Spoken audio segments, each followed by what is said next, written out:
12:28 minutos de la mañana de este 26 de julio, con unos futuros de Wall Street que anticipan recortes para hoy del Nasdaq del 0,32%, futuros del S&P que también retroceden un 0,18% en una jornada en la que estamos en tiempo de descuento para que lleguen esas 8 de la tarde esa decisión de tipos de interés de la Reserva Federal, Jerome Powell, y esos tipos en su nivel más alto en 22 años en la economía americana. Para hablar de los grandes asuntos del día, para mirar al mercado, a la inversión, vamos a recibir a Mariano Valderrama, responsable de análisis macro de Intermoney CEMIT, y José Ramón Guerra, CEO en Oplos Consultoría Financiera. Muy buenos días. Muy buenos días. Hola, muy buenos días. Bienvenidos a los dos. Espero que no se esté filtrando un ruido que estoy teniendo yo aquí ahora mismo, pero lo más importante, quería preguntaros cómo os preparáis, qué esperáis de esta reunión clave antes de las vacaciones, de esa política monetaria de Jerome Powell de la Reserva Federal. Mariano, ¿quiere empezar? Vale, bueno, nosotros pensamos que realmente las pistas están no en lo que vaya a hacer la Reserva Federal hoy, sino en todo aquello que vaya a apuntar de cara al encuentro de septiembre.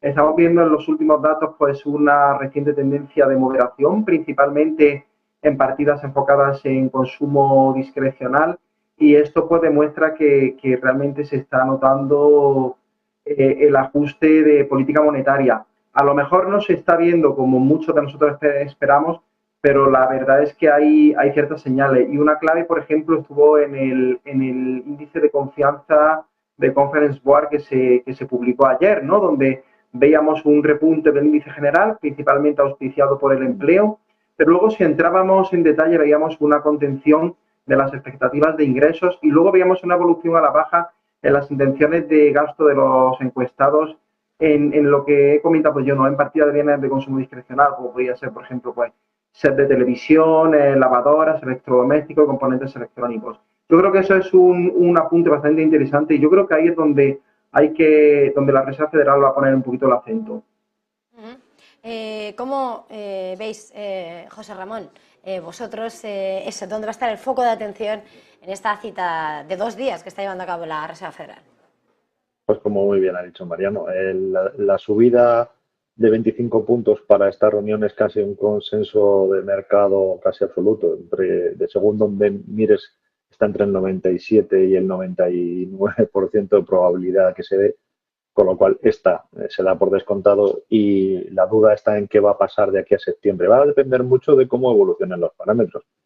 La sorpresa ha sido que de momento la economía está aguantando bien. Como ha indicado Mariano, aunque incluso la confianza ha subido un pelín, que no se esperaba, el desempleo ha bajado todavía un poco más, del 3,7 al 3,6, pero la inflación subyacente sigue alta. Entonces, si atendemos al mandato de la Fed de tipos de interés y empleo, tienen margen para seguir subiendo.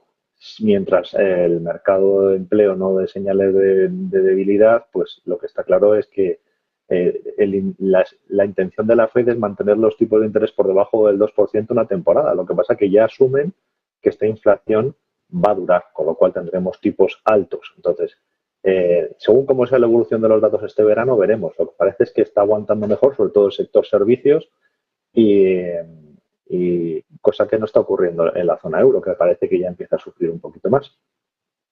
En un momento os voy a preguntar, precisamente mirando a la eurozona, pero antes de mirar a lo que también va a estar en examen mañana, el jueves, con el Banco Central Europeo, donde vamos a tener además allí Negocios Televisión, va a estar con Javier Luengo en Frankfurt. La mirada está puesta en Jerome Powell, como decíais, 99% de posibilidades de que se asuma otros 25 puntos básicos en esa subida de los tipos de interés. Después de esa pausa, no pausa de junio, decía Mohamed El-Erian las últimas horas que la duda sigue girando en por qué esa pausa, ya que lo de esperar y ver el impacto de los tipos se suele ver en un margen temporal de más tiempo, de 6 meses. ¿Sirve para algo esa espera de un mes? No sé cómo veis esa parada, cómo evaluáis esa pausa, no pausa, de cara a lo que ha sido ese movimiento de la Reserva Federal, cuando además se veía moderación en ese dato de inflación. José Ramón, por cambiar el orden. Hombre, La pausa es, las pausas, en el caso de la Fed, solamente creo que se van a dar, y ahí quizás discrepo un poco del consenso de mercado, que dan una pausa casi segura para el mes de septiembre, porque ya le ocurrió a la Fed entre los años 70 y 80 que quedarse detrás de la curva, de la evolución de la curva, le costó y provocó una inflación con un crecimiento desbocado por encima de los 2 dígitos que les costó una década volver a meter en cintura.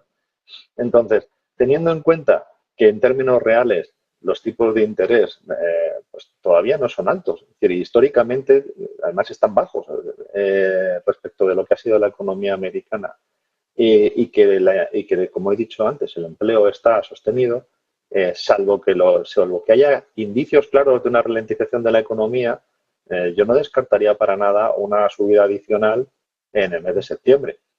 Lo que ocurre es que tampoco hay prisa, es decir, los tipos, a pesar de todo, son altos, vamos a llegar a un 5,50 y de todas maneras tenemos 2 meses que no hay reunión ahora por medio para ver qué efectos tiene, ¿no? Como muy bien decías, los efectos de los tipos tardan entre 6 y 12 meses en reflejarse en la economía. Entonces, digamos que estas vacaciones les van a venir fenomenal para evaluar el impacto de las subidas en la economía. Pero salvo que veamos una corrección importante de la economía, yo no descartaría para nada una subida adicional en el mes de septiembre.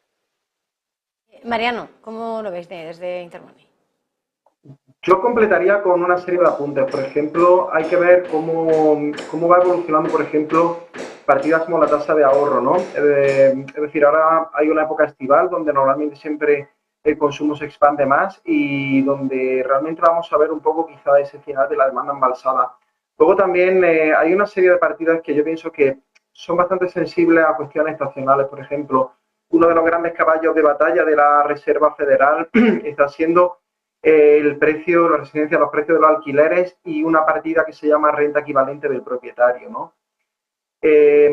Normalmente siempre en el comienzo del curso suele haber como una renegociación de alquileres y de precios de vivienda. Entonces, yo creo que la Reserva Federal está esperando un poco a ver si esta serie de partidas en las cuales hay una resistencia un poco anómala, podríamos decir, después del verano, después de ese empuje derivado de, como he comentado, una demanda embalsada, al final acaba produciéndose lo que viene siendo una atenuación de los mismos.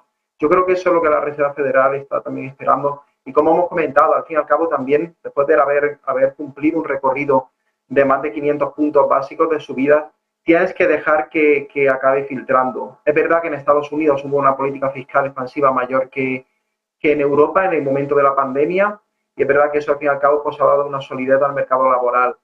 Esto hace que, bueno, sea bastante difícil comparar eurozona con Estados Unidos y, bueno, esa resistencia, por ejemplo, ha sido mayor, pero como hemos comentado, pues, bueno, la atenuación es evidente, no como nos gustaría y no como a la Reserva Federal también le gustaría ver, pero hay que ver un poquito si después de este empuje del consumo veraniego, pues la Reserva Federal ve esa evolución que realmente le gustaría, principalmente en precios de servicios. Con permiso de la Reserva Federal, hoy lo que hemos tenido también sobre la mesa, ya mirando más a la eurozona, ha sido esos datos de la masa monetaria, esa M3, esa M1, que pone en evidencia, antes se hablaba de expansión y ahora parece que recesión, cómo va cayendo, cómo se va estrechando. Esa M3 que hemos visto cómo se desacelera, 0,6%, 4 décimas por debajo de lo que se esperaba, 1,4 en la anterior. Y esa M1 que desde que marzo registraba la primera caída en la historia por esa subida de tipos, por esa reducción de la liquidez, hemos visto que es menos 8%. ¿Cómo evaluáis y cuál es el horizonte que arroja ese estrechamiento, esa reducción de la masa monetaria? Mariano, si quería continuar. Empiezo yo mismo, por ejemplo. Sí, decía Mariano, digo, os voy cambiando de uno en uno, venga. Vale, bueno, en tema de masa monetaria, por ejemplo, hemos visto una atenuación de los depósitos a la vista y eso lleva produciéndose desde hace un tiempo. Yo creo que aquí hay dos aspectos interesantes. Por un lado, por ejemplo, la moderación de los depósitos a la vista y evolución a la baja viene un poco impulsado en primer momento por la mano que se echa de ellos de cara a tratar de impulsar un poquito el consumo, ¿no? Es decir, no dejan de ser ahorros y hay momentos en los cuales, pues bueno, se ha visto claramente que el ahorro ha seguido siendo como el principal motivo, ¿no? del impulso del consumo. Luego, por otro lado, también es normal que al fin y al cabo los depósitos a la vista pues, acaben moderando si consideramos que, bueno, al fin y al cabo los depositantes pues tienen una búsqueda de rentabilidad, ¿no? Y en vista a la escasa remuneración que ofrecen los bancos, pues vayan buscando otras alternativas, ¿no? Luego, por otro lado, en el tema de la M3, lo que ahí realmente se ve es que los ajustes de política monetaria del Banco Central Europeo tienen su efecto. Por ejemplo, si nosotros vemos la evolución de los préstamos al sector servicios de la eurozona, según contrapartidas de crédito, hemos visto una moderación clara. Hemos visto, por ejemplo, como en hogares crecía un 1,7% interanual ahora en junio. Como para empresas no financieras el crecimiento era de un 3,0%, ¿no? Y en el sector en sí, excluyendo compañías financieras, el crecimiento era de un 2%. Es decir, estas cifras, si las vemos comparadas con las del año pasado, te marcan una clara evolución a la baja, pero es que realmente eso es lo que el Banco Central está buscando, ¿no? Y aún así le sigue costando. Por ejemplo, ayer vimos la encuesta de préstamos, ¿no? de los bancos y apuntaban, pues bueno, que había un endurecimiento de las condiciones crediticias evidente y una caída en la demanda de préstamos, pero las perspectivas para el próximo trimestre, porque es una encuesta trimestral, ¿no? Las perspectivas para el tercer trimestre era como que ese endurecimiento iba a ser menor. Es decir, nosotros tendemos a pensar que la contracción de la M3, pues bueno, una señal clara de recesión, etcétera, pero yo creo que el Banco Central ve estos datos con buenos ojos y realmente todavía no está en ese momento para coger y evaluar una recesión. Como he dicho, por ejemplo, si vemos los préstamos al sector servicio de la zona euro en hogares crecen un 1,7%. Siguen creciendo, crecen menos obviamente, pero sigue habiendo un crecimiento. Y lo mismo con las empresas no financieras que tienen un crecimiento de un 3% interanual. Entonces, yo creo que todavía no estamos para coger y poder afirmar categóricamente una recesión, pero si ves una moderación, que es lo que el Banco Central busca en sí. Y ya para terminar, José Ramón, ¿cuál es vuestro análisis? Pues por añadir algún matiz más a lo que ha dicho Mariano, que está muy bien analizado, diría que tenemos que tener en cuenta que la M1, la M2 y la M3 siguen estando muy por encima de la tendencia a largo plazo de la eurozona. Entonces, aunque la bajada de M1 ha sido muy abrupta y nos ha dado, pues, como ha dicho Mariano, consecuencia de la contracción de crédito por parte de los bancos y la acción del Banco Central Europeo, la M3 todavía sigue aguantando. No sigue creciendo al ritmo que crecía, pero sigue aumentando.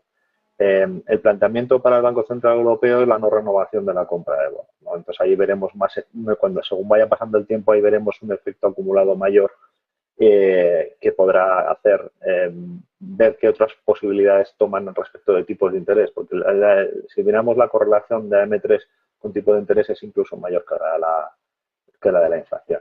Entonces, yo lo único que señalaría es que, claro, con un índice CIU a la baja, con la confianza a la baja, con los datos de PMI que hemos tenido esta mañana, lo que parece claro es que la economía europea sí que comienza a mostrar signos de agotamiento y así se ha reflejado también en el euro-dólar, ¿no? Que parece que refleja una mayor fortaleza de la economía americana respecto de la europea.